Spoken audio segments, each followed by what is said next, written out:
Hey everyone, let's dive into XRP. And I've got to share something that's been on my mind lately. Here's what's going to happen in just 4 weeks from now. Literally everyone and their grandmother is going to claim they saw this crypto rally coming. They'll say they weren't scared at all during that brutal August to November sell-off. But here's the truth. They absolutely were scared. And you know what else they're going to say? That this crypto rally is going to keep going for months, maybe even years. And honestly, they might be right about that part. But here's where it gets interesting. Everyone's suddenly going to become an expert. Everyone's going to tell you exactly when the top is in. Every single time we see another push up right before a pullback, you'll hear, "That was the top, sell now." I'm already seeing this narrative building. Tom Lee is out there pushing the idea that crypto is going up for the next 3 years. Other analysts are saying we're looking at a 2-year Bitcoin rally. But here's what I think is really going to happen. We're going to see Bitcoin go on its final major ascent. And then it's going to come crashing back down. Now, here's the million-dollar question. What happens next with these utility-driven cryptocurrencies? That's what's going to matter most. If we start seeing real adoption happening, actual utilization of these cryptocurrencies, that's going to be the absolute game changer. We could be looking at a full-blown utility run. Let me remind you of Ripple's big vision here. They want to use XRP once the market cap gets high enough to provide banks with liquidity on demand. This insight comes from Smoke, by the way. Now, I've seen some people suggesting that these ETFs going live right now, they're not happening by accident. The timing is deliberate. Here's their theory. These ETFs are going to push XRP's price up. And when that happens, banks will finally come out of their testing phase because XRP's market cap will be high enough to support on-demand liquidity. Is this speculation? Absolutely. But the timing of these ETFs is happening at a pretty strange moment, I gotta say. Right now, the world is pushing hard into the digital age. ISO 20022 just went live, and I'm going to talk more about that in this video. Then we have Basel III coming up in January. There's just so much happening in such a compressed time frame. Maybe these ETFs really were meant to launch right now for a specific reason. I guess we'll find out soon enough.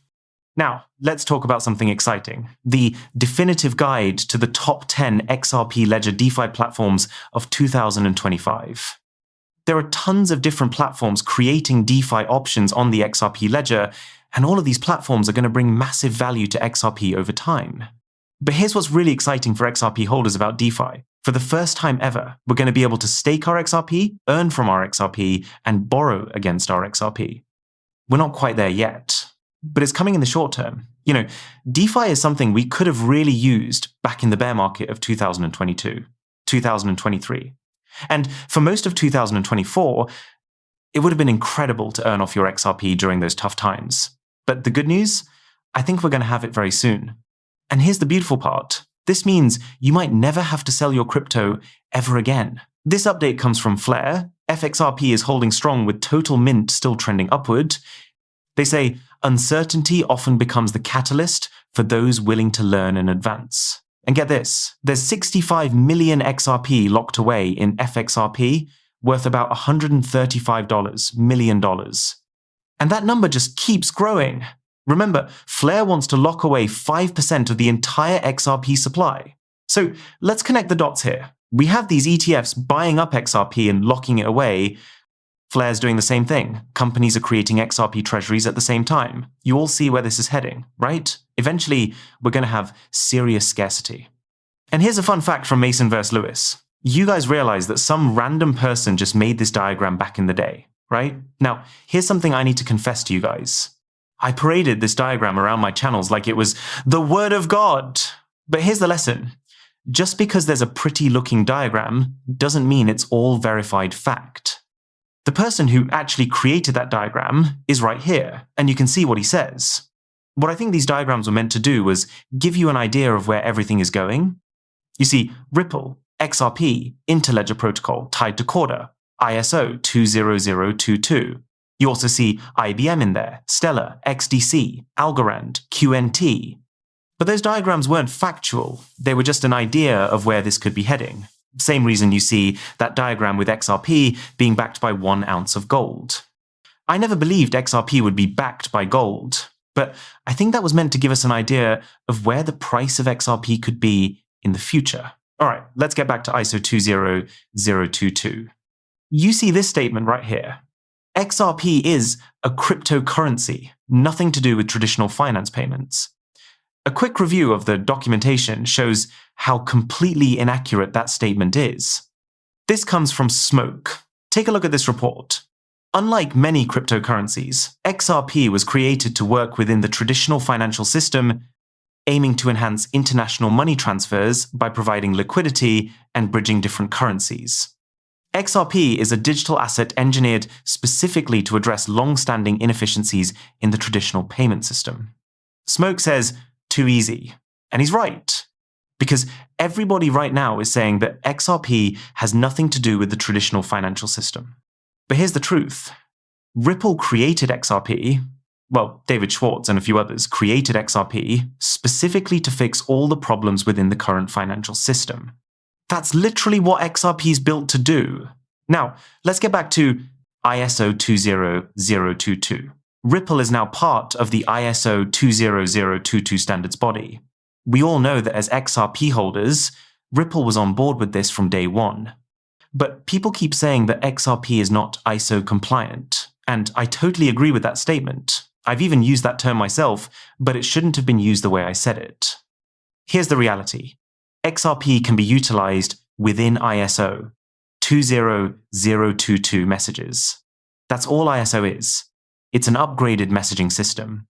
And you can see right here, can XRP be used within an ISO 20022 message?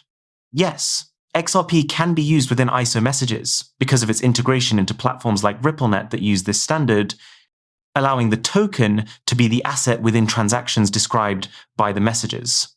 Here's the key part.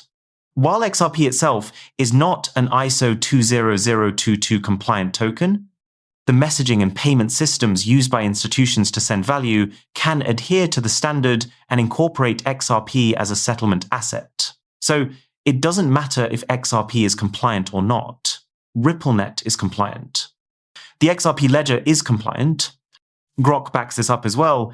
Yes, in RippleNet context, financial institutions can originate an ISO 20022 message routed through RippleNet and settle with XRP. XRP set is built for settlement, all while maintaining compliance and data integrity. This has been live for years, with dozens of banks and central banks testing or using it for central bank digital currencies and remittances. Remember, the banks are still in the testing phase. So when the banks come out of the testing phase, they could utilize XRP for settlement, they could utilize it for on-demand liquidity, and so on. I hope that clears up this whole ISO 20022 argument that's going on that everybody sees all over X. That's what I was trying to explain to people in videos over the last couple of years, because this whole XRP is not compliant argument has been going on for quite a while now. But it really doesn't matter. All that matters is when the banks come out of the testing phase, we're going to see a much different price for XRP. Now, King Valak says ILP does not need XRP. Oh yeah? So Stefan Thomas, the creator of ILP, is claiming that the technology they helped build at Ripple, which is specifically designed to facilitate a large number of transactions involving XRP, was merely a playful endeavor? Yeah, okay.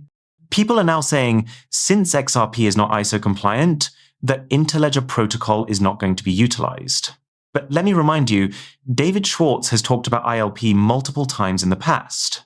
Stefan Thomas explained what this means for micropayments. Brad Garlinghouse talks about removing the friction within payments. That's utilizing ILP. That's how you get paid by the second, by the minute, instead of weekly, bi-weekly, or monthly. Interledger protocol is an absolute game changer.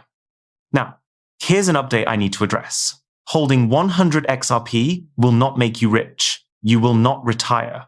You need to accumulate and hodl. Okay, so this post goes down the path of saying you need more than 100 XRP. But here's the thing, it depends on what you do with those XRP. If you hold 100 tokens, you could put those XRP to work for you. The price is set to go so much higher. But let's do the math. 100 XRP times $10,000 per XRP makes you a millionaire. And I think that's where the idea of all you need is 100 XRP came from, because everybody was always talking about the price reaching $10K. But here's the real question. Are you willing to hold XRP until that happens? Because if you're not, you're going to need more XRP. When can we see those price points?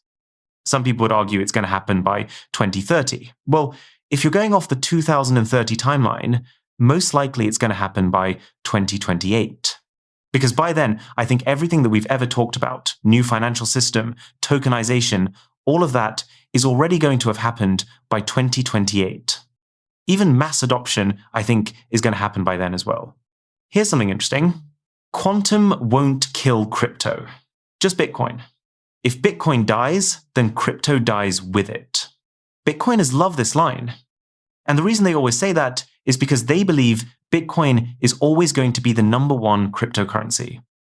So they believe that once Bitcoin dies off or becomes irrelevant and crashes all the way down to, let's say, $1,000, all of crypto would die also.